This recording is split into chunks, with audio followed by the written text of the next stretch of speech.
Political system की कि political system जो है किस तरह डेवलप हुआ, तो उसमें सबसे पहले फिलाडेल्फिया कन्वेंशन जो है इसके अंदर 1787 के अंदर यानी 1787 के अंदर जो है ये फिलाडेल्फिया के अंदर जो कन्वेंशन हुआ, तो इसमें जो 13 कॉलोनीज थी इनके जो बड़े जब मिले तो इन्होंने एक आइन बनाया, ठीक है, क्योंकि अब स्टेट को चलाना था। अब एक फेडरेशन जो बनी थी 13 कॉलोनीज की, 13 जो छोटी छोटी कॉलोनी या छोटे छोटे ममालिक हम उसे कह लें उस टाइम पे मिल के उन्होंने एक मुल्क बनाया। तो अब उस मुल्क को चलना भी तो था, तो उसका कैसा स्ट्रक्चर होना था, किस तरह से उसने जो है वो आगे बढ़ना था, तो उसके लिए कॉन्स्टिट्यूशन की, आइन की या कानून की जरूरत थी।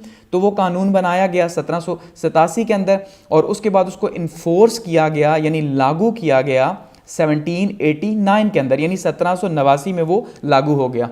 और किसकी लीडरशिप में हुआ जी? जॉर्ज वाशिंगटन साहब जो हैं, इनकी जो लीडरशिप है इसके अंदर जो है ये पहला कॉन्स्टिट्यूशन फ्रेम हुआ। अब बात करते हैं कॉन्स्टिट्यूशन की कि भाई कॉन्स्टिट्यूशन जो है यानी जो आइन है, इस आइन के अंदर क्या कहा गया और किस तरह का ये आइन है। तो उसमें सबसे पहली बात तो ये है कि ये रिटन कॉन्स्टिट्यूशन है और 7 आर्टिकल्स हैं इसके, ठीक है, और 27 अमेंडमेंट्स अभी तक हो चुकी हैं।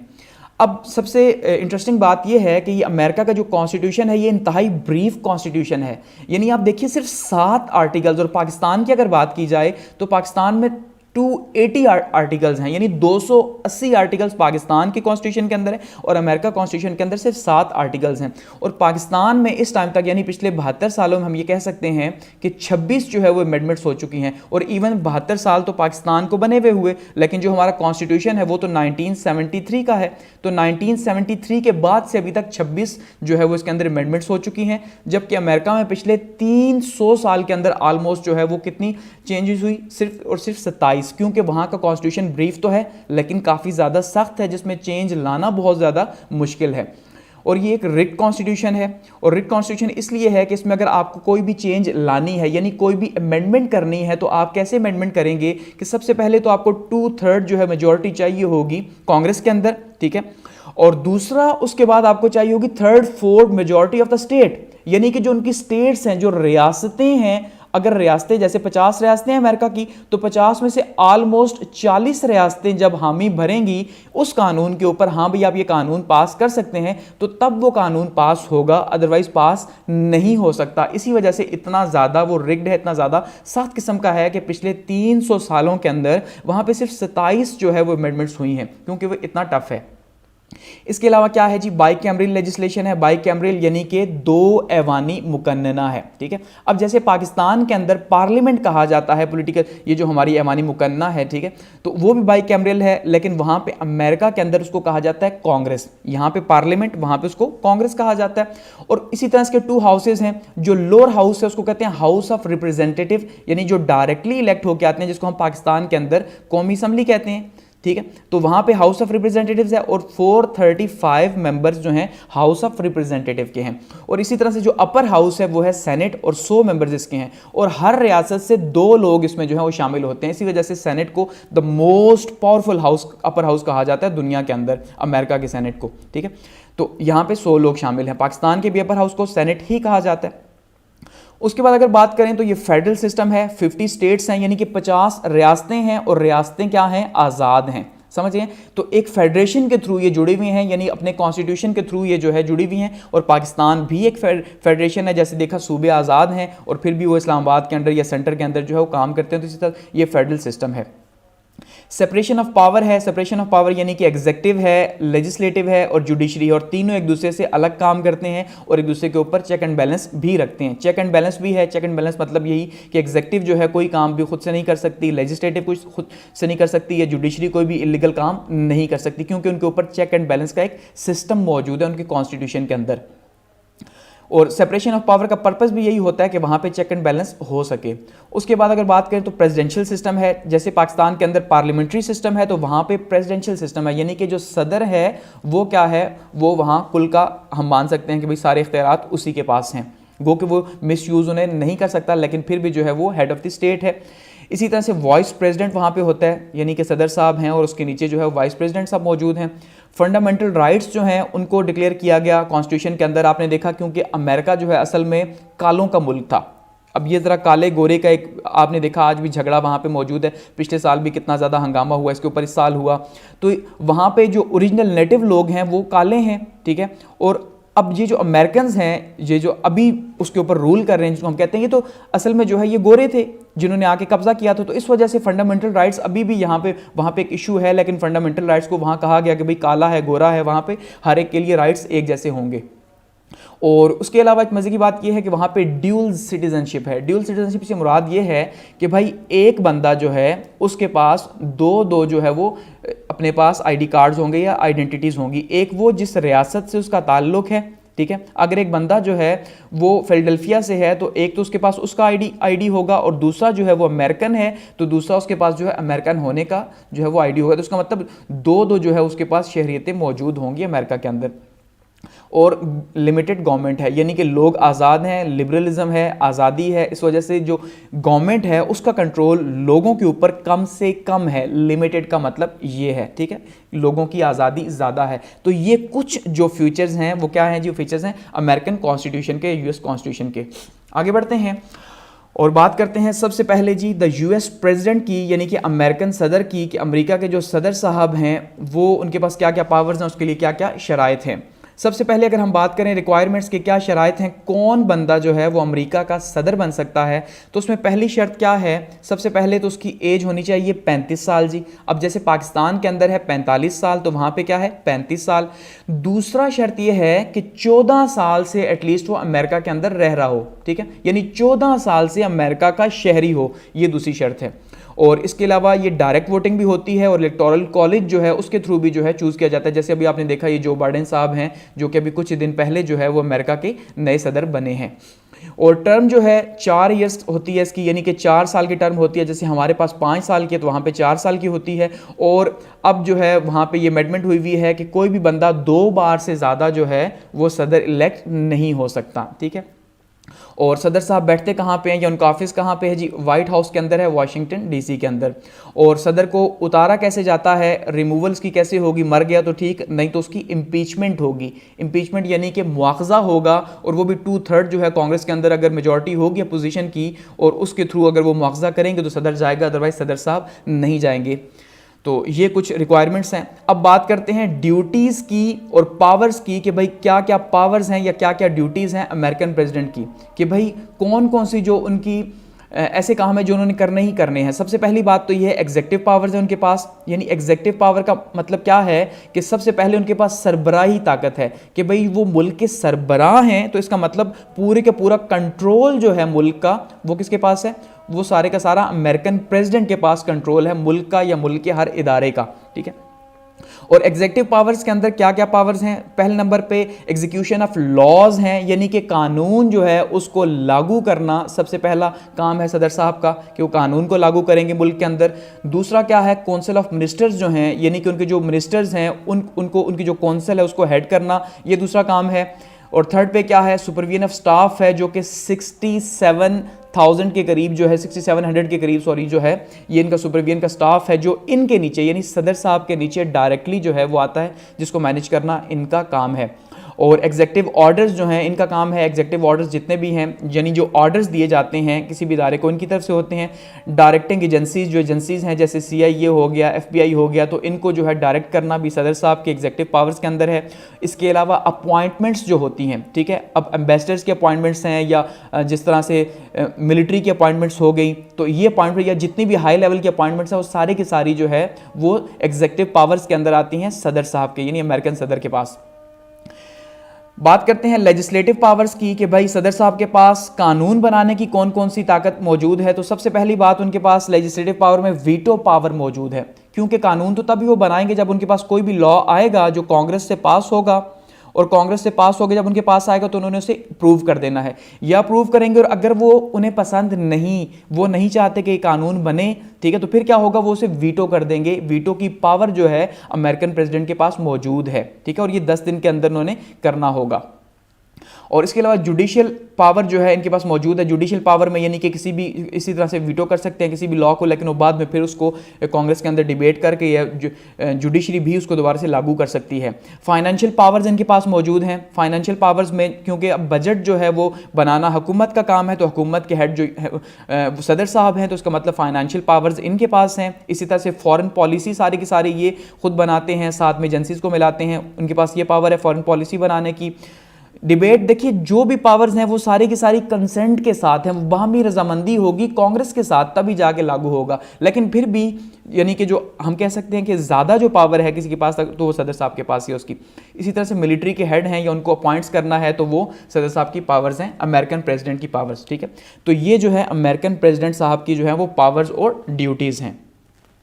आगे बात करते हैं the vice president, the US vice president, कि अमेरिका का जो वाइस प्रेसिडेंट है वो क्या है। अब देखिए, वाइस प्रेसिडेंट अगर बहुत सादे अल्फाज में समझें तो जो वाइस प्रेसिडेंट है इसका मतलब ये है कि जो सदर है, अब सदर अपने काम अकेले तो कर नहीं सकता और ना ही एक सदर हर काम कर सकता है। तो इसका मतलब क्या है कि सदर को एक राइट हैंड की ज़रूरत है, और वो जो राइट हैंड है वही क्या है जी, वही वाइस प्रेसिडेंट साहब है, कि वो काम जो सदर साहब उन्हें अपॉइंट करेंगे देंगे तो वो उन्होंने करने हैं।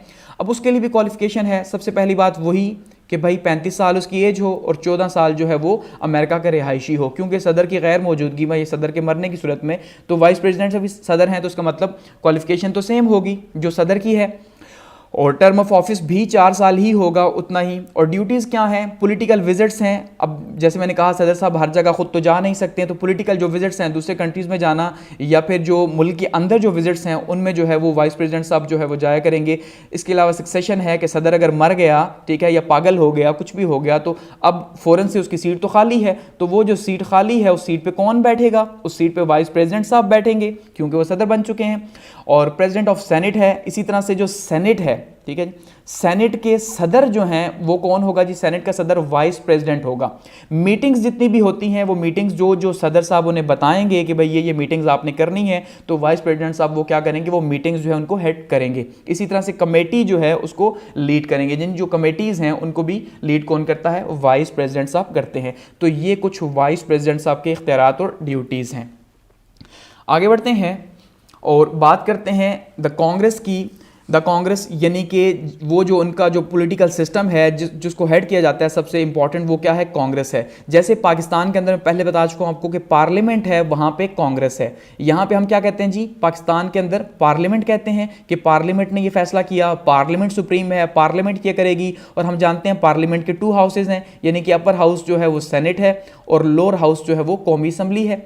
ये पाकिस्तान का स्ट्रक्चर है। इसी तरह से वहाँ पे पार्लियामेंट का नाम है कांग्रेस। पहली बात तो ये समझ लें आप, ठीक है। और कांग्रेस के भी बिल्कुल इसी तरह से 2 हाउसेज हैं, ठीक है। अब जो कांग्रेस है अमेरिका की, उसके भी 2 हाउसेज है। अपर हाउस सेनेट ही है, लेकिन लोअर हाउस जो है वो हाउस ऑफ रिप्रेजेंटेटिव है, ठीक है। तो जो लोअर हाउस है हाउस ऑफ रिप्रेजेंटेटिव है, और 435 लोग यहाँ से डायरेक्टली इलेक्ट होकर आते हैं, यानी जो डायरेक्ट इलेक्शंस होते हैं लोग जो हैं उन्हें चूज़ करते हैं, और ये सिर्फ 2 साल के लिए होते हैं। अब ये बात जो है, क्योंकि पाकिस्तान में आपको पता है 5 साल के लिए कौमी असम्बली का मेंबर बना जाता है, लेकिन वहाँ पे अमेरिका के अंदर सिर्फ 2 साल के लिए बना जाता है। इसी तरह से जो सेनेट है उसकी 100 सीट्स हैं, ठीक है, यानी कि 100 मेंबर्स हैं उसके, और हर रियासत से 2 लोग जो हैं वो सेनेट के अंदर आएंगे। तो इसका मतलब ये है कि बहुत ज़्यादा पावरफुल है वो, और इनकी जो टर्म है वो 6 साल की होगी, इसी वजह से बहुत ज़्यादा पावरफुल भी है।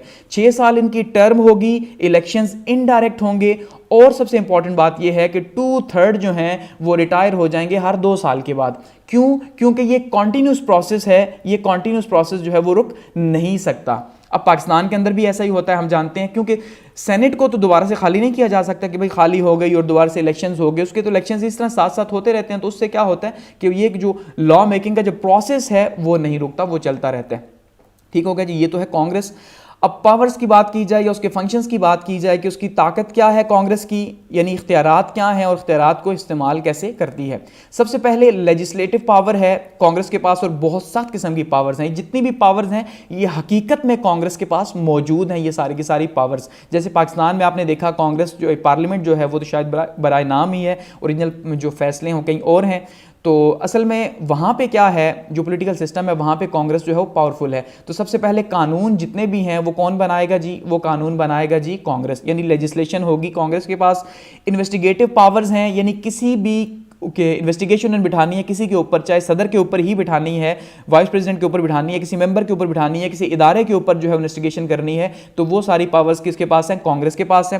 फाइनेंशियल पावर्स जो हैं, यानी बजट जो है वो डिस्कस होगा, खास करके सेनेट जो है उसको प्रूव करेगी, तो तब बजट जो है वो पास होगा, अदरवाइज नहीं हो सकता, यानी ये पावर्स हैं। अच्छा, पावर्स ऑन एग्जेक्टिव हैं, यानी सरबराह के ऊपर भी पावर्स हैं कि अगर सदर साहब ने कोई फैसला कर दिया और वो मुल्क के मफाद में नहीं या कांग्रेस को पसंद नहीं, तो कांग्रेस उसे जो है अपनी डिबेट में ला सकती है और उसको रिजेक्ट किया जा सकता है, ठीक है, ये भी उनके पास पावर्स हैं, या वो लॉ ना बनने दे।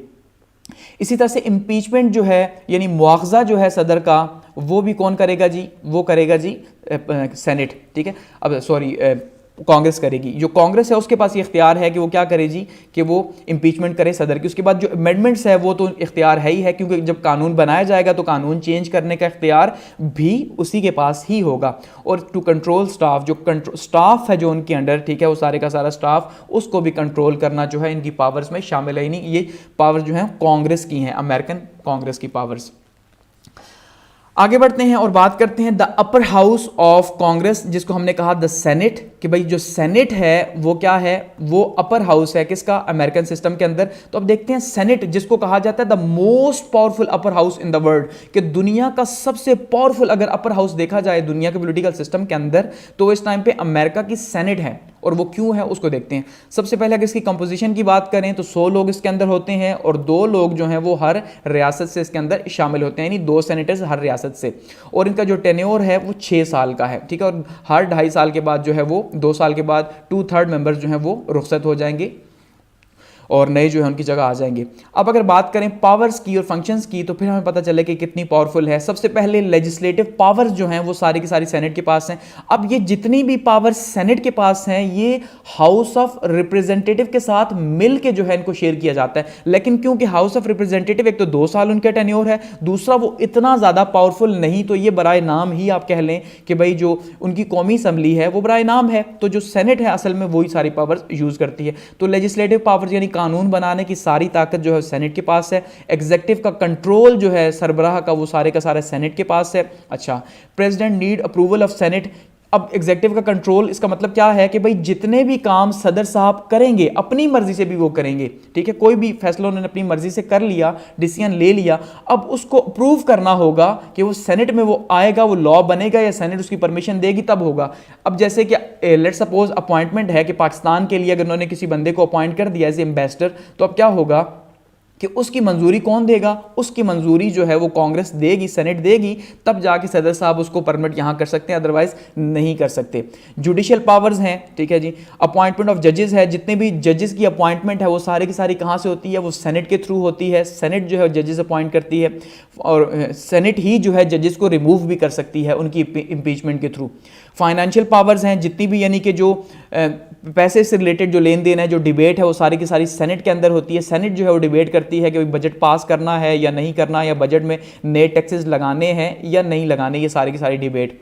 अच्छा, अपॉइंटमेंट ऑफ कमेटीज़ है, जो कमेटी की अपॉइंटमेंट है या इन्वेस्टिगेशन की जो कमेटी बनाई जाती है खास करके, वो सारी की सारी किसके पास है जी, सेनेट के पास है।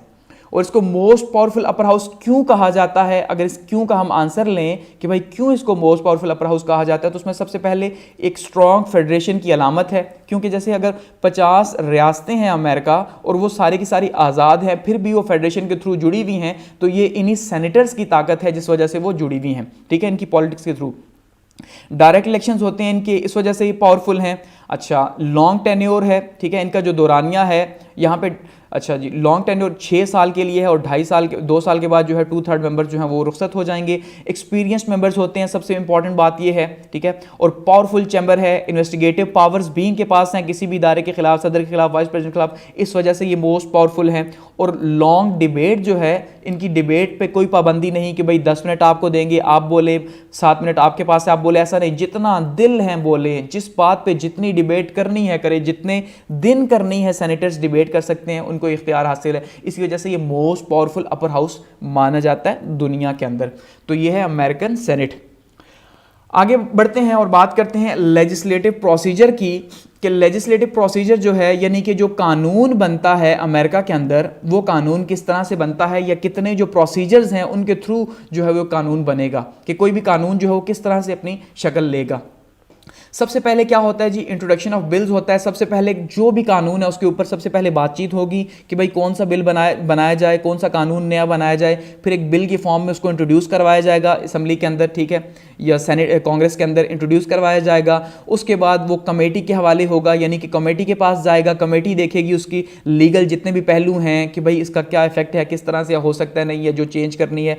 उसके बाद उसको डिबेट के लिए पेश किया जाएगा, डिबेट के लिए पेश किया जाएगा। उसके बाद डिबेट होगी उसके अच्छी के ऊपर, उसके बुरे के ऊपर। फिर वोटिंग होगी कि भाई कितने लोग इसके हक में हैं, कितने इसके हक में नहीं। और फिर सेकंड हाउस में जाएगा, फिर सेकंड हाउस के अंदर वही प्रोसेस रिपीट होगा। पहले कॉन्फ्रेंस कमेटी के पास चला जाएगा। ये जो कॉन्फ्रेंस कमेटी है ये वो कमेटी है जो हाउस ऑफ रिप्रेजेंटेटिव्स के बीच में और सेनेट के बीच में जो है ये लिंक का काम करती है। अब यानी कि अगर एक बिल जो है वो हाउस ऑफ रिप्रेजेंटेटिव ने जो है डिजाइन किया, वहां से आया, तो अब ये सेनेट में पहुंचने से पहले क्या होगा कि अब इन दोनों के बीच में जो बातचीत है वो कॉन्फ्रेंस कमेटी के थ्रू होगी कि भाई क्यों भेजा, किस लिए भेजा, क्या इसकी लीगैलिटीज हैं, या कोई इश्यू भी बनता है अगर इस बिल के बीच में, तो तब भी जो है ये कॉन्फ्रेंस कमेटी उसको सॉर्ट आउट करेगी। अच्छा, प्रेसिडेंट सेट उसके बाद जो है ये कॉन्फ्रेंस के बाद जाएगा जी वहाँ पे, इसके बाद सेनेट में जो है इसके ऊपर वोटिंग होगी, और वहाँ पे वोटिंग होने के बाद जो है ये आगे प्रेसिडेंट के पास चला जाएगा। और प्रेसिडेंट के पास जब जाएगा तो प्रेसिडेंट साहब जो है वो अब उसे या तो अप्रूव कर देंगे या फिर वीटो कर देंगे, दोनों पावर्स मौजूद हैं। अगर वीटो कर देते हैं तो बिल खत्म है। दोबारा से अगर असेंबली उसे पास करती है तो वो खुद ही कानून बन जाएगा, बेशक प्रेसिडेंट से वीटो भी कर दे, ये भी याद रखिएगा, ठीक है। यानी दोबारा से पास करना शर्त है। अब प्रेसिडेंट के पास है कोई लॉबिंग करके उनके माइंड चेंज करता है, जैसे भी वो अपनी पार्टी को यूज़ करता है, ठीक है, और अगर अप्रूव कर देगा तो वो लॉ बन जाएगा, यानी बिकम लॉ होगा। यहाँ पे अगर आप देखिए तो बिल का ये प्रोसीजर मौजूद है कि किस तरह से कोई भी जो है वो बिल लॉ बनेगा।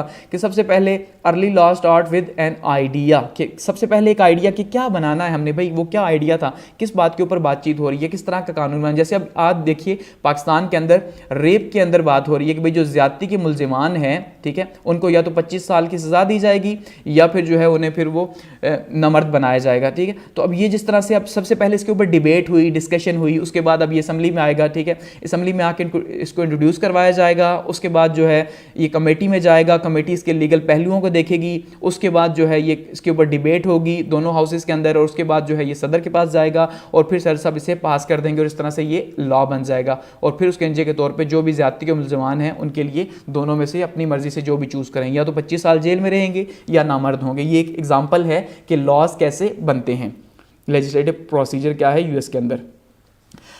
आगे बढ़ते हैं और बात करते हैं कमेटी सिस्टम की, कि भाई यूएस के अंदर जो है वो कमेटी सिस्टम क्या है उस सेनेट के अंदर, और कमेटी सिस्टम जो है वो किस तरह से काम करता है। सबसे पहले तो समझ लें 6 तरह की कमेटीज होती हैं यूएस सेनेट के अंदर, ठीक है, यानी 6 तरह की कमेटीज हैं डिफरेंट काम करने के लिए। अब सबसे पहले जो है वो स्टैंडिंग कमेटी है। स्टैंडिंग कमेटी एक परमानेंट कमेटी होती है, और ये परमानेंट कमेटी क्या है कि जब कोई भी बिल बनता है या कोई भी डिबेट होती है, ठीक है, तो वो डिबेट जो है वो क्या होगी, सबसे पहले स्टैंडिंग कमेटी के पास आती है। और स्टैंडिंग कमेटी जो है वो स्टैंडिंग कमेटी दोनों हाउसेस की, चाहे वो हाउस ऑफ रिप्रेजेंटेटिव की है या सेनेट की है, दोनों के अंदर मौजूद होती है। तो दोनों के अंदर जब मौजूद होगी तो वो देखेगी उसके लीगल पहलुओं को, या उसके ऊपर जो बातचीत करनी होगी वो देखेगी, ताकि असेंबली में पहुंचाने से पहले चीज़ को देखा जाएगा वो किस शक्ल में नजर आएगी या कैसी है वो, ठीक है। दूसरे नंबर पे स्पेशलाइज्ड स्टैंडिंग कमेटी है, ये परमानेंट नहीं होती। अब ये जो स्टैंडिंग कमेटी है ये अपना काम मजीद अगर उसको मजीद लोअर लेवल पे लेके जाना है, मजीद उसके ऊपर काम करवाना है, तो क्या करेगी, एक स्पेशलाइज्ड स्टैंडिंग कमेटी बना देगी कि भाई आप जो है इसके ऊपर काम करें और इस बिल के ऊपर आप देखें कि भाई इसके अंदर क्या क्या काम हो सकता है या जो भी डिबेट हो रही है वहां पे। और नंबर 3 पे स्पेशलाइज्ड कमेटी होगी, और स्पेशलाइज्ड कमेटी जो है ये अब किसी भी काम के लिए, यानी कोई भी खास किस्म का कोई बजट है या कुछ भी इस तरह का है, तो उसके ऊपर डिबेट के लिए या उसके ऊपर काम के लिए स्पेशलाइज्ड कमेटी जो है वो बनाई जाएगी। उसके बाद फिर एक जॉइंट कमेटी है। जॉइंट कमेटी जैसे नाम से ही पता है कि ये सेनेट और हाउस ऑफ रिप्रेजेंटेटिव के बीच में जो है ये काम करेगी, यानी दोनों हाउसेज जो हैं उसके बीच में ये जॉइंट कमेटी काम करेगी। उसके बाद फिर एक सिलेक्ट या इन्वेस्टिगेटिव कमेटी होती है। सिलेक्ट जैसे नाम है या इन्वेस्टिगेटिव है कि वो इन्वेस्टिगेशन के लिए खास करके बनाई जाती है कि इन्वेस्टिगेशन की जाए, किसी के ऊपर भी किसी तरह से भी इन्वेस्टिगेशन बिठाई जाए, ठीक है, उसके लिए होगी। और लास्ट पे जो है कॉन्फ्रेंस कमेटी होगी। कॉन्फ्रेंस कमेटी क्या है, ये भी दोनों हाउसेस के बीच में काम करती है कि जब भी कोई इशू पैदा होता है, जैसे कि लोअर हाउस जो है उसके बीच में या अपर हाउस के बीच में कोई इशू पैदा हुआ, किसी बिल के ऊपर कोई कंसल्ट करना है, कोई बातचीत करनी है, तो वो कॉन्फ्रेंस कमेटी के थ्रू ही होगा, ठीक है। और ये जो कॉन्फ्रेंस कमेटी है इसके पास ये इख्तियार होगा कि वो बातचीत कर सके। तो ये जो है ये 6 तरह की कमेटीज़ हैं यूएस के अंदर, यूनाइटेड स्टेट्स के सेनेट के अंदर, और मोस्टली यही कमेटीज़ हर जगह पे मौजूद होती हैं। नेक्स्ट बात करते हैं जी द यूएस सुप्रीम कोर्ट की, कि सुप्रीम कोर्ट जो है उसके क्या इख्तियारात हैं यूएस के अंदर और किस तरह से वो काम करता है। सबसे पहली बात तो ये है कि सुप्रीम कोर्ट 9 जजेस होते हैं, लेकिन मज़े की बात यह है कि ये फिक्स नहीं, यानी कहीं पे ये लिखा हुआ नहीं है कि भाई 9 ही जज जो हैं वो सुप्रीम कोर्ट के अंदर हो सकते हैं, ज़्यादा भी हो सकते हैं, लेकिन मोस्टली 9, जैसे अब उन्होंने एक बगैर लिखे हुए मान लिया कि 9 ही जजेस होंगे, तो 9 जजेस हैं। और इनको मज़े की बात यह, इनको कहा जाता है ओल्ड मैन, 9 ओल्ड मैन, क्योंकि ये बड़े बूढ़े होते हैं और बड़े हिकमत वाले होते हैं। जैसे आप सामने यहाँ पे जजेस देख रहे हैं अमेरिका के, तो इनकी एज भी काफ़ी ज़्यादा होती है, रिटायरमेंट की 79 ईयर्स की एज तक ये सर्विस कर सकते हैं और उसके बाद ये रिटायर होते हैं, और इनको हटाया नहीं जा सकता। यानी कि ये अब इनका एक तरीका है इनको हटाने का, वो इम्पीचमेंट है, कि वो अगर आप सेनेट के अंदर जो है या फिर कांग्रेस जो है उनके ऊपर डिबेट करती है और कांग्रेस जो है उनको इम्पीचमेंट करती है, जैसे सदर साहब की इम्पीचमेंट होती है, वैसे ही ये यहाँ पे एक जज जो है वो रिमूव होगा, अदरवाइज वैसे वो नहीं जा सकता या हटाया नहीं जा सकता उसे। अगर पावर्स और फंक्शंस की बात की जाए तो सबसे पहले ओरिजिनल केसेस जो इनके पास आते हैं उनकी बात की जाए तो वो ओरिजिनल केसेस कहाँ से आएंगे, जो अपील्स वगैरह की जाएंगी। जैसे सुप्रीम कोर्ट में देखिए, जब लोअर केस जो है, लोअर कोर्ट जो है, लोअर कोर्ट में अगर किसी की नहीं सुनी जाएगी तो वो क्या करेगा, या वहाँ पे फैसला आएगा तो उसके बाद वो अपर कोर्ट में जाएगा और वो सुप्रीम कोर्ट में जाके वहाँ पे बात करेगा। तो वो ओरिजिनल केसेस हो गए उनके। या इसी तरह से एम्बेसडर्स वगैरह के जो केसेस हैं, या जो लेजिस्लेटिव के केसेस हैं, या फिर जो कानून लेजिस्लेटिव ने पास कर दिया उसके ऊपर कोई बातचीत हो रही है, सदर ने कोई कानून पास किया, वो केस चल रहा है, जैसे पाकिस्तान के सुप्रीम कोर्ट में होता है, बिल्कुल वैसा ही है। ठीक है। उसके अलावा जिन लोगों ने अपील की हुई है जुरिस्डिक्शन के ऊपर, वो लोग जो हैं उनकी अपील्स यहां पे आएंगी और सुनी जाएंगी, और सर्किट कोर्ट्स की जो अपील हैं वो सुनी जाएंगी यहां पे लोअर कोर्ट्स की। अच्छा, इंटरप्रिटेशन ऑफ कॉन्स्टिट्यूशन है, यानी कि ये सबसे इंपॉर्टेंट चीज़ इनका जो काम है वो यही है। यानी ये तो गार्डियन है एक तो कॉन्स्टिट्यूशन के, दूसरा ये कॉन्स्टिट्यूशन को इंटरप्रेट करते हैं, उसको बताते हैं कि भाई कानून किस तरह का है। कोई भी कानून अगर पार्लियामेंट जो है, सॉरी उनकी सेनेट जो कांग्रेस जो है वो पास करती है, तो वो कांग्रेस जब पास करेगी तो अब कांग्रेस ने तो पास कर दिया, लेकिन अब क्या वो यूएस के जो कॉन्स्टिट्यूशन है उसके खिलाफ है, या उसको क्या क्या चेंज करना उसमें, तो वो उसकी इंटरप्रिटेशन क्या करेगी जी, सुप्रीम कोर्ट करेगी। और इसी तरह से सुप्रीम कोर्ट का काम है कि वो जो कॉन्स्टिट्यूशन है उसकी जो है वो रखवाली करे, उसको देखे कि उसके अंदर जो है कोई ऐसी चेंज ना हो जाए जो उनके बनाने वाले नहीं चाहते थे। डेवलपमेंट ऑफ कॉन्स्टिट्यूशन ये काम होगा इनका, और जुडिशियल रिव्यू जो है ये ले सकते हैं किसी के ऊपर, सदर के ऊपर ले सकते हैं या किसी लॉ के ऊपर जो है जुडिशियल रिव्यू ले सकते हैं, जो इनका ओरिजिनल केस फिर बन जाएगा, उसके ऊपर ये फिर बातचीत करेंगे। तो ये सुप्रीम कोर्ट है यूएस का। आगे बढ़ते हैं और बात करते हैं पॉलिटिकल पार्टीज की, कि यूएस के अंदर जो पॉलिटिकल पार्टीज हैं, जो सियासी जमातें हैं, वो कौन कौन सी और किस तरह से वो काम करती हैं सियासी जमातें। ठीक है। अब सबसे पहली बात तो ये है कि यूएस के अंदर 2 पार्टी सिस्टम है, यानी कि 2 बड़ी बड़ी पार्टीज हैं। इसका ये मतलब हरगिज नहीं कि वहाँ पे 2 पार्टीज की ही इजाज़त है, ऐसा नहीं। आप जितनी मर्जी पार्टीज बनाएं, उसकी वजह यह है कि देखिए एक डेमोक्रेटिक कंट्री है अगर, तो वहाँ पे आपको पॉलिटिकल पार्टी की इजाज़त होती है कुछ लॉज के साथ। ठीक है। तो वहाँ पे इजाज़त तो है, लेकिन जो रूल करती हैं, जो मेजॉरिटी के अंदर हैं, वो 2 ही पार्टीज़ हैं। हमेशा इन्हीं के बीच में हुकूमत आती है, या रिपब्लिकन्स या डेमोक्रेट, इन्हीं के बीच में आती है। इसी वजह से 2 पार्टी सिस्टम है वहाँ पे। एक साइड पे डेमोक्रेट है, दूसरी साइड पे रिपब्लिकन है, और ये बहुत ही ऑर्गेनाइज पॉलिटिकल पार्टीज़ हैं पाकिस्तान की तरह। यहाँ पे जैसे आप देखें लड़ाई झगड़ा और आपस में ही जो है ना लान तान या लीडरशिप के ऊपर बातचीत, ऐसा हरगिज़ वहाँ पे नहीं होता। ठीक है। पूरे का पूरा इनका एक सिस्टम है, स्ट्रक्चर है, उसके थ्रू ये काम करते हैं। नॉन आइडियोलॉजिकल हैं। नॉन आइडियोलॉजिकल यानी कि इनका कोई ऐसी खास किस्म की आइडियोलॉजी नहीं जिसके ऊपर हम ये कहें कि इसकी आइडियोलॉजी, यानी कि डेमोक्रेट की आइडियोलॉजी ये है और ये जैसे सोशलिज्म हो गया, कम्युनिज्म हो गया। ठीक है। इस तरह की कोई आइडियोलॉजी नहीं, क्योंकि दोनों ही जो है वो कैपिटलिज्म के ऊपर ही काम करती हैं। उनके सिंबल्स की बात की जाए तो जो डेमोक्रेट्स हैं इनका जो निशान है वो डंकी यानी खोता, ठीक है, गधा, और जो रिपब्लिकन है वो एलिफेंट यानी हाथी जो है उसका निशान है। तो इस टाइम पे आप ये देखिए सामने एक साइड पे जो है ये हमें एलिफेंट नज़र आ रहा है, रिपब्लिकन का निशान, और दूसरी साइड पे जो है ये डेमोक्रेट का है। तो इस टाइम पे अगर हम बात करें कि सदर कौन है, तो वो खोते वाली पार्टी के सदर हैं, हम सादे अल्फाज में ही कह सकते हैं। ये जो डेमोक्रेट हैं इनके जो सदर इस टाइम पे इलेक्ट हुए हैं यूएस के नए सदर जो हैं।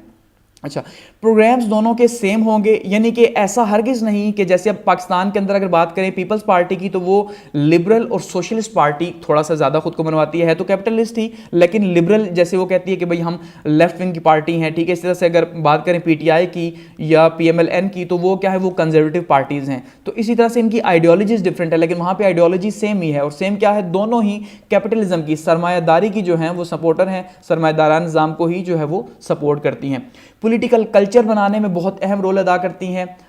ऐसा नहीं कि भाई झगड़ा हो, जैसे अभी आज देखा आपने पाकिस्तान के अंदर आजकल क्या हो रहा है कि पीडीएम बनी हुई है पाकिस्तान डेमोक्रेटिक मूवमेंट के, भाई हुकूमत के खिलाफ है, हुकूमत जीत के आई तो अब वो उसके खिलाफ जो है कहते हैं भाई ये 2 नंबर तरीके से जीती, धांधली से जीती, व्हाट्सोएवर। वहाँ पे पॉलिटिकल कल्चर क्या है कि भाई एक शख्स जीत गया तो उसको मानो सिंपल वो जीत गया, ठीक है। अब जैसे ट्रंप साहब ने कह दिया कि धांधली हुई है, लेकिन अब उसके ऊपर ये नहीं कि आप जो है हुकूमत को ना माने, उसके खिलाफ रोडों पर आ जाएँ, स्टेट को नुकसान पहुँचाएँ, तो ये बहुत बड़ा प्रॉब्लम है। और रोल ऑफ मनी जो है वो तो आपको पता है दुनिया के हर मुल्क में, और ख़ास करके जहाँ कैपिटलिज्म है, सरमायादारी है, वहाँ पे मनी का रोल यानी पैसे का रोल जो है सियासत के अंदर वो तो हमें देखने को मिलेगा ही मिलेगा, ठीक है। तो ये पॉलिटिकल पार्टीज़ हैं। आगे बढ़ते हैं और बात करते हैं द यूएस फेडरेशन की, कि यूएस फेडरेशन क्या है। देखिए बैकग्राउंड में हम पहले बात कर चुके हैं सबसे पहले कि ये जो है अमेरिका जिसको हम कहते हैं, ये किसी टाइम पे 13 कॉलोनीज थी बरतानिया की, कि उन्होंने यहाँ कब्जा किया हुआ था, ठीक है। असल में तो अमेरिका कुछ और है, तो 13 कॉलोनीज थी, उसके बाद ये 50 स्टेट्स बन गई। तो 50 स्टेट्स ने मिलकर एक फेडरेशन बना ली, एक स्ट्रॉन्ग फेडरेशन। और उनकी फेडरेशन जो है उसकी अलामत क्या है, जिसको माना जाता है जी सेनेट, ठीक है। जो सेनेट है ये क्या है, ये प्रोटेक्ट कर रही है हर तरह से उनकी फेडरेशन को।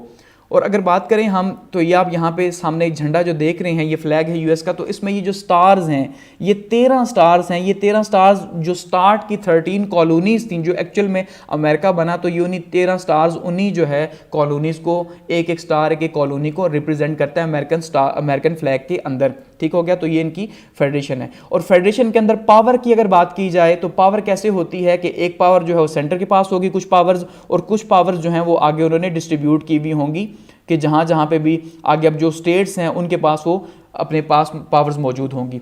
तो एक तो सेंट्रल पावर्स हैं, सेंट्रल पावर जो सेंटर जो है वो अप्लाई करता है, दूसरी है कंकरेंट पावर्स जो सेंटर और फेडरेशन दोनों मिल के, यानी कि सेंटर और स्टेट्स जो है मिल के जो है उनको जो है म्यूचुअली जो है वो चलाएंगी दोनों के साथ। और थर्ड है रिजर्व पावर्स। रिजर्व पावर जो है वो सिर्फ और सिर्फ स्टेट के पास होंगी, जो स्टेट अपने पास रखेगा, ठीक है। तो वो ना सेंटर के पास है ना जो है वो कंकरेंट पावर्स के अंदर आती हैं, तो स्टेट के पास है, स्टेट उनको यूज़ कर सकता है।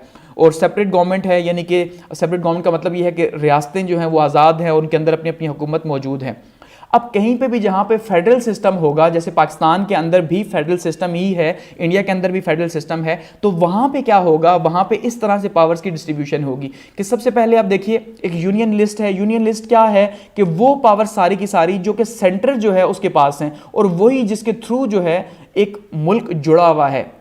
अगर ये यूनियन की लिस्ट ना हो, इसको निकाल दिया जाए, तो फिर तो स्टेट्स सारी की सारी अलग अलग मुल्क हैं। तो इसको स्टेट्स को एक मुल्क की शक्ल देना ये यूनियन लिस्ट का काम है, यानी इन पावर्स का काम है। फिर दूसरा स्टेट लिस्ट है, वो पावर जैसे पाकिस्तान के अंदर बात की जाती है 18वीं तरमीम की, कि भाई 18वीं तरमीम के थ्रू सूबे आज़ाद हैं, सूबे अपने टैक्सेस कलेक्ट कर सकते हैं, अपनी जो है ब्यूरोक्रेसी हायर कर सकते हैं, अपना पूरे का पूरा उनका स्ट्रक्चर है, ठीक है।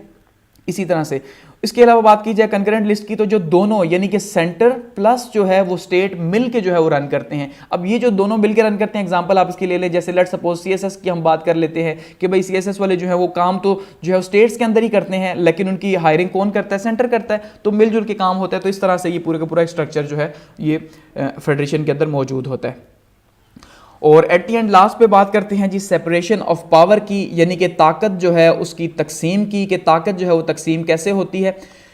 याद रखिएगा कि इसमें बहुत बड़ी एक डिबेट शामिल है जो कि पॉलिटिकल फिलोसोफर्स ने, जो हम पीछे बात कर चुके हैं, जो वेस्टर्न पॉलिटिकल थॉट्स थे खास करके, उनके अंदर हमने बात की थी 2 पार्ट्स के अंदर, जो हमने देखा था कि भाई किस तरह से वेस्टर्न पॉलिटिकल थॉट्स के अंदर वेस्टर्न जो फिलोसोफर्स थे उन्होंने कितना अहम रोल प्ले किया इस सेपरेशन ऑफ पावर के ऊपर। क्योंकि एक ज़माना था जब सारी की सारी पावर्स एग्जेक्टिव के पास ही थी, कि एग्जेक्टिव जो है वो सारे का सारा करता धरता था, जिसको कहा जाता था बादशाह।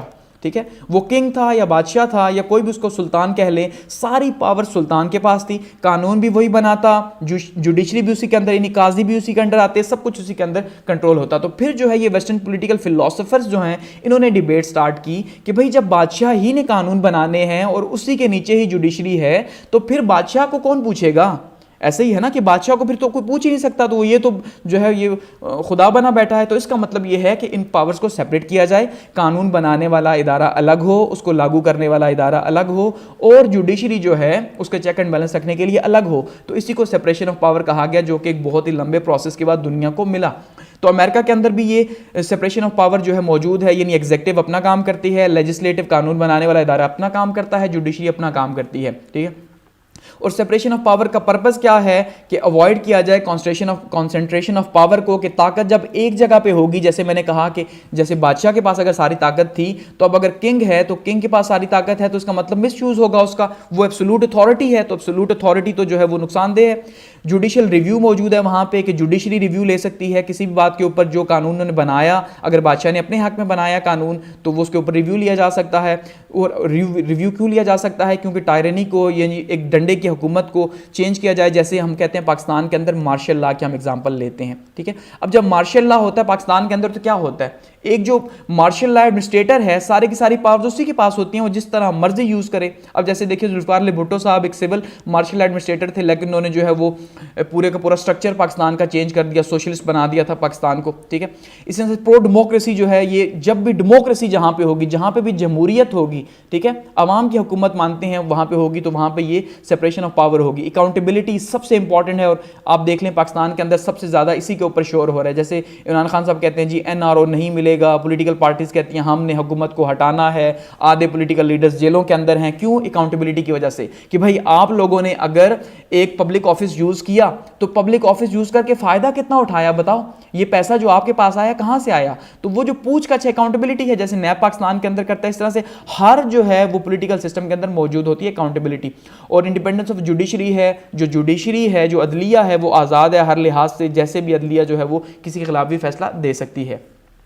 और system of checks and balance भी यही है। सेपरेशन ऑफ पावर एक्चुअली में है ही, जो दूसरा नाम है वो चेक एंड बैलेंस का है, कि भाई आपने जो है वो एक ऐसा तवाजुन बरकरार रखना है हेड जो स्टेट है उसकी तीनों ब्रांचेस के बीच में, ताकि कोई प्रॉब्लम पैदा ना हो। ऐसा नहीं कि एग्जीक्यूटिव जो है उसके पास पावर ज्यादा हो और लेजिस्लेटिव और जुडिशरी जो है उसके पास पावर्स ना हो, जैसे पहले होता था, या लेजिस्लेटिव के पास बहुत ज्यादा पावर्स हो जाए या जुडिशरी के पास बहुत ज्यादा पावर्स हो जाए। तो ऐसा नहीं है, बल्कि हर एक को जो है वो इक्वल अमाउंट में जो है वो दिया गया, ताकि बैलेंस रहे और एक दूसरे के ऊपर चेक एंड बैलेंस भी रहे। अब जैसे प्रेसिडेंट ऑफ लेजिस्लेटिव, अब प्रेसिडेंट जो है उसकी जो चेक एंड बैलेंस है वो किसके ऊपर? लेजिस्लेटिव के ऊपर रखी जा सकती है। वो प्रेसिडेंट साहब देखेंगे कि बिल कैसे पास हो रहे हैं, क्योंकि उनके पास वीटो की पावर है, ठीक है, इसका मतलब ये चेक एंड बैलेंस है। इस तरह से लेजिस्लेटिव जो है वो जुडिशरी या फिर प्रेसिडेंट के ऊपर जो है वो नजर रख सकता है कि जुडिशरी ने अगर कोई गलत काम किया, किसी जज ने, उसकी इंपीचमेंट हो सकती है, प्रेसिडेंट की इंपीचमेंट हो सकती है, उसने कोई लॉ बना दिया उसको लेजिस्लेटिव जो है वो रद्द कर दे, ठीक है, ये इनके पास चेक एंड बैलेंस की पावर है। इसी तरह से जुडिशरी जो है वो फिर प्रेसिडेंट के ऊपर या लेजिस्लेटिव दोनों के ऊपर जो है वो चेक एंड बैलेंस रख सकती है, कि भाई सदर साहब जो है उन्होंने गलत लॉ पास कर दिया जो कॉन्स्टिट्यूशन के खिलाफ है, ठीक है, या लेजिस्लेट जो है उसने कोई ऐसा लॉ पास कर दिया। तो ये जो है ये एक्चुअली में कॉन्स्टिट्यूशन का एक बहुत इंपॉर्टेंट पार्ट है, कि ये जो तीन ब्रांचेस हैं, लेजिस्लेटिव, एग्जीक्यूटिव और जुडिशियल ब्रांच, ये तीनों एक दूसरे से सेपरेट होंगी और बैलेंस्ड होंगी, तो तभी चेक एंड बैलेंस का निजाम मुल्क में चल सकेगा, अदरवाइज नहीं चल सकता। ठीक हो गया? तो यहां पे हम इस वीडियो को करते हैं एंड, और ये था अमेरिका का पॉलिटिकल सिस्टम। अब जब हम नेक्स्ट में आगे बढ़े